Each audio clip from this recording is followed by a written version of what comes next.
सभा क्षेत्र में हुकार भरी आवाज को भरपूर रूप से हमारे बीच में भाईतू के विधानसभा क्षेत्र के राष्ट्रीय लोकतांत्रिक पार्टी के उम्मीदवार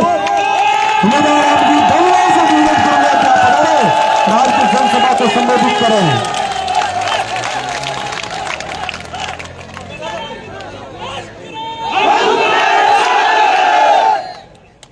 आज मजदूरों के मैदान के नाम से जाने वाला मजदूर चौक बालोतरा के अंदर ये शानदार जानदार प्रोग्राम आप लोगों ने यहाँ रखवाया, इसके लिए आप सबका बहुत बहुत आभार, बहुत बहुत धन्यवाद। इस प्रोग्राम में पधारे हुए आपके पचपदरा से आरएलपी और आजाद समाज पार्टी के संयुक्त उम्मीदवार के रूप में छोटे भाई थान सिंह जी डोली, पाल सिंह जी पूर्व एडिशनल एसपी साहब, कापरा सरपंच श्याम जी भाई पटेल और समय खान जी जो आपके मजदूरों के लिए हमेशा संघर्ष करते रहते हैं, समय खान जी, रहीम खान जी, भाई गणपत जी, जयरूप जी, पोखर जी देवासी, केसाराम जी, समस्त यहाँ बलोत्रा की मजदूर यूनियन के पदाधिकारी, समस्त सेक्टर के अंदर काम करने वाले मजदूर भाई, समस्त व्यापारीगण और रिफाइनरी से जुड़े हुए मेरे भाइयों, आप बड़ी संख्या में यहाँ पधार कर ये विश्वास दिलाया कि आरएलपी पार्टी बाड़मेर के अंदर पूरी मजबूती के साथ चुनाव लड़ रही है। भाई थान सिंह जी ने यहाँ से ही पहले मजदूरों की मांगों को लेकर, मजदूरों के हितों को लेकर आंदोलन की शुरुआत की और बड़ा लंबा संघर्ष के बाद में इनको सफलता भी मिली और उस आंदोलन का हिस्सा मैं भी मिला। मैं तो यहाँ कम आ पाया, लेकिन थान सिंह जी, भाई गणपत जी, भाई असलाराम जी जो आज यहाँ दिख नहीं रहे हैं, सबने मिलकर यहाँ संघर्ष किया। उस संघर्ष का ही परिणाम था कि आपकी जो लंबे समय से मांग चल रही थी, जो वो पूरी की मजदूरी कम दे रहे थे, एक तो थान की मीटर की लंबाई बढ़ा रहे थे, वो मामला मुझे अभी अच्छी तरीके से याद है कि थान तो 100 मीटर का होता है, उसको कभी 150 गिन लेते थे, कभी 200 गिन लेते थे। और उसके साथ साथ में और भी कई तरीके की समस्याएं थी, आपकी पैडिंग वाली, धुलाई वाली और अलग अलग जो प्रोसेसिंग होते हैं, सेंटर फेल्ट हो गया, कटिंग वाला हो गया, फोल्डिंग वाला हो गया, 8-10 तरीके के प्रोसीजर होते हैं जो कपड़े के, उन सब की समस्या थी, उनका समाधान भी हुआ। और आगे जब भी आपको दिक्कत आएगी, मजदूरों की सहायता के लिए आगे की पंक्ति में आपके लिए खड़े मिलेंगे। इसके साथ साथ जो फैक्ट्री मालिक हैं वो भी हमारे बड़े भाई हैं, उनका भी अपने को ख्याल रखना है। तो अगर आरएलपी सत्ता में आती है तो फैक्ट्रियों की सुविधा के लिए पूरे प्रयास करेगी। जो यहाँ बलोत्रा के अंदर गंदे पानी की मुख्य समस्या है, कई बार प्रयास भी हुए लेकिन सारे के सारे असफल प्रयास हुए। अगर पूर्ववर्ती सरकारों की सोच अच्छी होती, इंडस्ट्रियल के डेवलपमेंट के लिए उनके दिमाग में कोई प्लान होता, उनका विजन होता, तो बालोतरा का इंडस्ट्रियल एरिया 4 साल लगा चुका होता। जो कि कपास अपने यहाँ पैदा होता है, धागा बनने के लिए महाराष्ट्र में जाता है, लेकिन यहाँ की सरकार की पॉलिसी अच्छी होती तो धागा मिलें में यहाँ लग जाती। इसके साथ साथ गंदे पानी के निवारण के लिए बड़े STP, sewerage treatment, water treatment plant लगते, ताकि उद्योगपतियों को भी फैक्ट्रियां चलाने के लिए कोई दिक्कत नहीं आती, पोल्यूशन बोर्ड तंग नहीं करता। सरकारों की जवाबदारी होती है उद्योगों को बढ़ाने के लिए, उद्योगों के लिए आधारभूत सुविधाएं पैदा करें। सस्ती बिजली दें, टैक्स के अंदर छूट दें, मास्टर प्लान बना के अच्छे इंडस्ट्री एरिया का डेवलपमेंट करें ताकि रोजगार के लिए हमारे भाइयों को बाहर नहीं जाना पड़े। बालोतरा कपड़ा उद्योग के नाम से बहुत पहले से फेमस था, लेकिन जहाँ था वही है। इस उद्योग को गति नहीं मिल पाई क्योंकि सरकारों ने इस उद्योग की तरफ ध्यान नहीं दिया। बालोतरा वो औद्योगिक नगरी है जहाँ कई वर्षों से हजारों मजदूरों को लिए रोजगार दिया और मजदूरों को लिए रोजगार दिया और आगे भी सरकार को भी टैक्स के रूप में खूब पैसे दिए, लेकिन सरकारों ने इसकी तरफ ध्यान नहीं दिया। मैं आपको भरोसा दिलाना चाहता हूं, अगर आरएलपी पार्टी सत्ता के अंदर आती है तो बालोतरा को कपड़ा उद्योग के रूप में विकसित करेंगे। एक मास्टर प्लान के तहत नया इंडस्ट्री एरिया का भी डेवलपमेंट करेंगे। सीवरेज और वाटर ट्रीटमेंट प्लांट बड़ी कैपेसिटी के बनाएंगे और वेस्ट मैनेजमेंट सिस्टम को भी दुरुस्त करेंगे।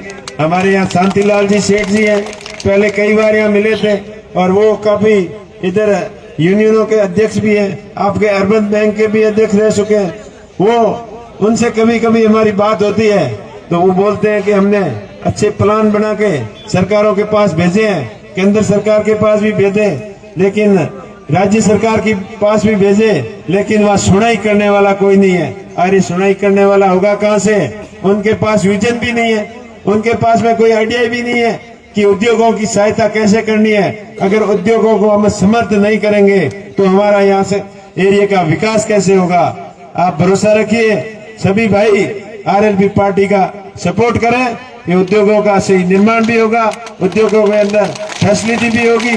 और मजदूर भाई आप भी आश्वस्त करते हैं कि आप जहाँ काम करते हैं तो आपके लिए अच्छी फैसिलिटी हो, आपके रहने की भी अच्छी सुविधा हो और फैक्ट्रियों के अंदर जन सुविधाएं भी हो, ताकि मजदूरों को क्या क्या प्रॉब्लम होती है वो आप सबको पता है। इस मंच के माध्यम से मैं सब कुछ बता नहीं सकता क्योंकि कुछ मर्यादा भी होती है कि मैं खुद इस बालोतरा से काम करके जा चुका हूँ। 1993 के अंदर मैंने यहाँ रंगाई सफाई का काम किया। यहाँ म्यूर टेक्सटाइल नाम की एक फैक्ट्री होती थी, लक्ष्मी टेक्सटाइल, उसके अंदर टेबलों के अंदर रंगाई सफाई का काम किया। उमेद डाइंग करके यहाँ गोगा जी के मंदिर के पास में फैक्ट्री है, वहाँ जिगर फेरने का काम किया। और रत्नाराम जी के पास में पेंटिंग के ऊपर भी काम किया।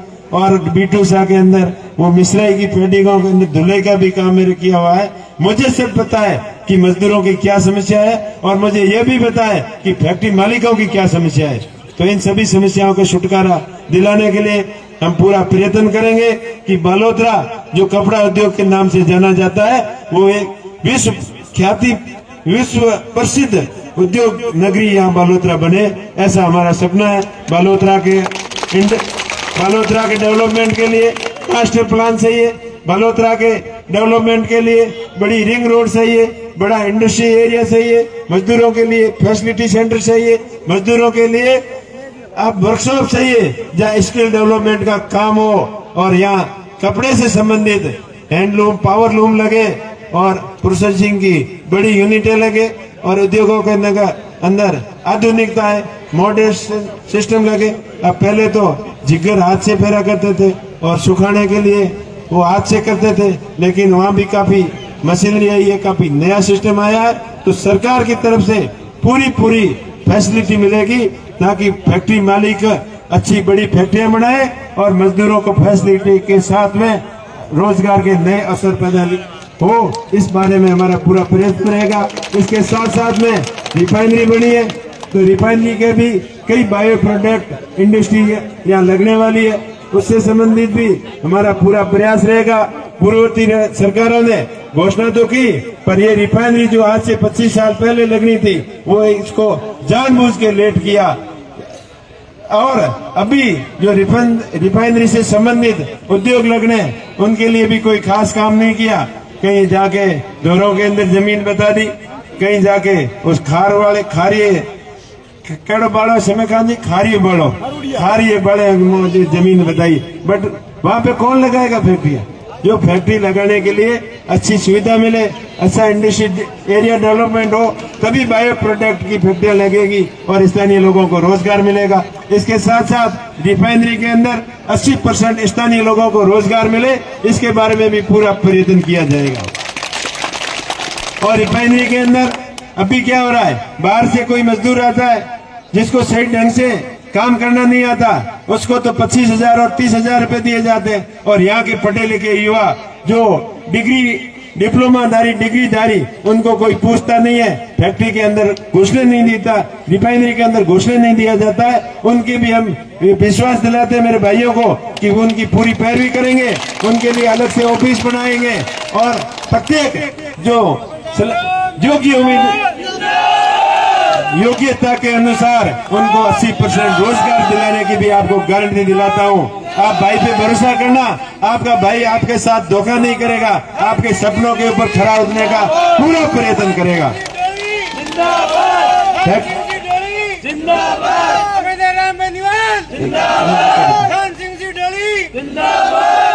दूसरी बात, जो गाड़ियां रिफाइनरी के अंदर लगी हुई है, इतना कम किराया है कि वो ईमानदारी से काम करें, तो या तो किस्त भर दे या ड्राइवर की तनख्वाह दे दे, उसका भी हम समाधान करेंगे। गाड़ियों का किराया उचित हो, उनके रहने की और आने जाने की उनकी भी फैसिलिटी हो, और जो यहाँ काम कर रही है लेबर, उनको आने जाने के लिए नजदीक एरिया के अंदर बसों की व्यवस्था हो, ऐसा भी प्रयत्न हम करेंगे। आज मैं आप भाइयों को इतना ही कहना चाहूंगा कि आप एक आदमी अकेले नहीं हो, आपके पीछे आपका परिवार है, आपके रिश्तेदार हैं, और आप यहाँ रहने वाले एक एक आदमी 50 से 100 वोट आप आराम से ला सकते हो। तो आपको अभी ये जिम्मेदारी देता हूँ कि अभी दीपावली की छुट्टियां हो गई है, शायद कई आजकल में होने वाली है, तो घर जाकर अपना अपना बूथ संभालना, उस बूथ के ऊपर मजबूती से आरएलपी पार्टी के लिए मेहनत करना, तो अपनी सत्ता में आने से कोई रोक नहीं सकता। बाकी ओम जी ने और थान जी ने पहले बताया था, उन चीजों का भी ध्यान रखना है। अब कई नेता भाषण देते हैं कि बाहरी ताकतें आकर यहाँ बाड़मेर का माहौल खराब कर रही है। मैं उनको पूछना चाहता हूँ, कौन हो गया बाहरी ताकत?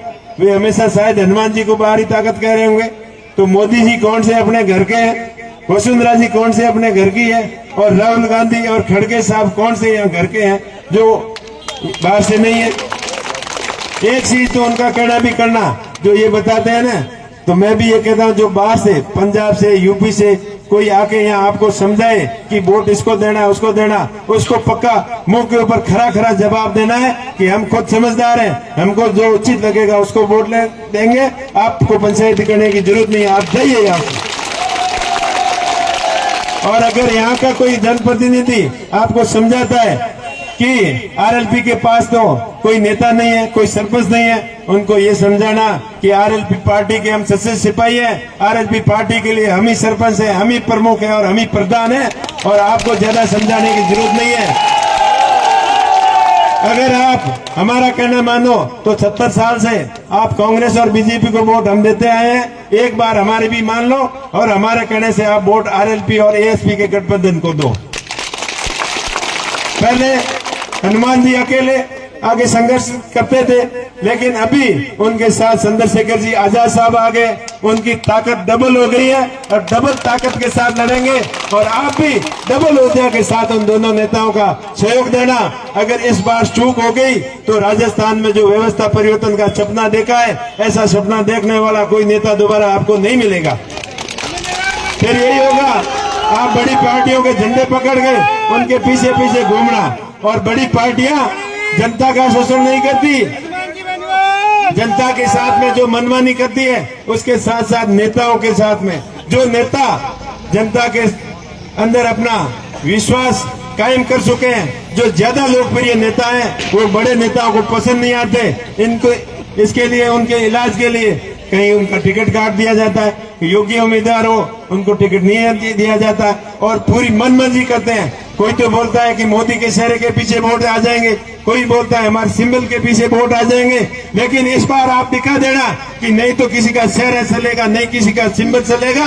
अगर चलेगा तो जनता के मन की चलेगी, और राजस्थान की जनता ने इस बार मन बना लिया है कि व्यवस्था परिवर्तन का भयमुक्त भ्रष्टाचार मुक्त राजस्थान हो, किसानों के जवानों के सपनों का राजस्थान हो, कर्ज मुक्त किसान हो, भ्रष्टाचार मुक्त राजस्थान हो, बेरोजगार युवाओं के हाथ में रोजगार हो। ये सपना अगर साकार करना है तो एएसपी और आरएलपी के गठबंधन को समर्थन करना और बाड़मेर के अंदर सभी जगह आरएलपी के, जहां बाड़मेर एक सीट को छोड़कर बाकी सब जगह अपना गुड़ामालानी के अंदर तो एएसपी का कैंडिडेट है, छोटन के अंदर, सिवाना के अंदर, शिव के अंदर, बाईतू और पचपदरा के अंदर आरएलपी के उम्मीदवारों को मजबूती से समर्थन देना है।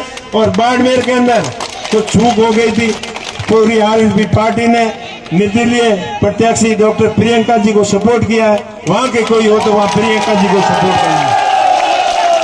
बाकी आप कुछ समझदार हो, आपके ऊपर अगर आरएलपी पार्टी को आप जिताते हो तो आपके मन की जीत होगी। अगर कांग्रेस बीजेपी जीतेगी तो कोई कहेगा मोदी ने जिताया, कोई कहेगा राहुल गांधी ने जिताया। और अगर आपकी आरएलपी को जिताओगे तो आपके मन की जीत होगी, आपके दिल की जीत होगी, आपकी सच्चाई की जीत होगी, आपकी ईमानदारी की जीत होगी। और बड़ी पार्टियों का दिमाग ठीक करना है तो इस बार आप आरएलपी का साथ दें, सपोर्ट दें। आप बड़ी देर से बेसब्री से इंतजार कर रहे थे। मैं धन्यवाद दूंगा सभी मेरे भाइयों को, आपने 4-5 घंटे तक हमारा इंतजार किया। अभी रात को लगभग 11:30-12 बजने वाले हैं और आपके जोश और जुनूस को देखकर ऐसा निश्चित लग रहा है कि राजस्थान के अंदर बदलाव निश्चित है और आरएलपी पार्टी बिल्कुल मजबूती के साथ सत्ता में आएगी। और जो हनुमान जी का सपना है नए राजस्थान निर्माण का, वो सपना भी साकार होगा। अपने सपनों का राजस्थान बनेगा और अपने सपनों का राजस्थान बनेगा और अपने अपनों का राजस्थान बनेगा। बहुत बहुत धन्यवाद। बोलिए भारत माता की वंदे वंदे।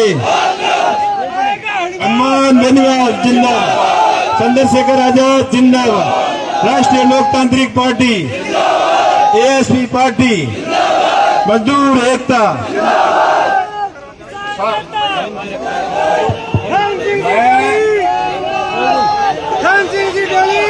एक मिनट शांति बना रखें, 2 मिनट का समय और ठीक है। 1 मिनट सिर्फ शांति बना रखें। 1 मिनट। साहब क्या फरमा रहे हैं? मैंने हमेशा 37 साल तक अपने उच्चाधिकारियों को सलूट किया। वो इसलिए सलूट किया कि वो मेरी ड्यूटी थी, लेकिन मेरे मन की बात या तो गंगानगर के नेता करते थे और या मैंने आज अपने दिल की मेरे कामरेड, मैंने जो भावनाएं सुनी, मैं आपके जज्बात, मना करो, आपके जज्बात और आपके विचारों का और आपकी ईमानदारी को मैं सलूट करता हूँ। बिल्कुल एक विशेष सूचना सभी के समक्ष से। 1 मिनट आप सभी को एक विशेष सूचना। कल 11 तारीख को ठीक 12 बजे राष्ट्रीय लोकतांत्रिक पार्टी का कार्यकाल का उद्घाटन होने जा रहा है बालोतरा की नगरी में। स्थान मुकेश स्वीट होम, एहसान पेट्रोल पंप, जो मुख्य बाजार में पेट्रोल पंप है, मुख्य स्वीट होम के ऊपर राष्ट्रीय लोकतांत्रिक पार्टी का कार्य का उद्घाटन होने जा रहा है, जिसमें आप सभी को ज्यादा से ज्यादा संख्या में पधारना है। और एक विशेष निवेदन, जिन्होंने आज जो भी, और कोई फटाका मत छोड़ दो, थोड़ा आदेश से कोई फटाका मत छोड़ दो। जो भी आरएलपी को साधना चाहता है, वोट देना चाहता है, अपनी अपनी टॉर्च निकालिए, मोबाइल निकालिए, ये कैमरा में कैद हो रहे और जयपुर तक ये जाएंगे कि तू टॉर्च है हनुमान बलियाल के साथ में। हाँ जी, आप संदेश करो, हाँ जी, नहीं तुम संदेश करो, बलियाल तुम संदेश करो। राष्ट्रीय लोकतांत्रिक पार्टी, राष्ट्रीय लोकतांत्रिक पार्टी, आजाद पार्टी, आजाद समाज पार्टी, जय भीम, तुम्हारे अपनी बलियाल तुम संघर्ष करो। अभी जो राष्ट्रीय लोकतांत्रिक पार्टी को ज्वाइन कर रहा है, मैं निवेदन करूंगा कमलेश जी शाम, 1 मिनट वंश विवाद खत्म करो।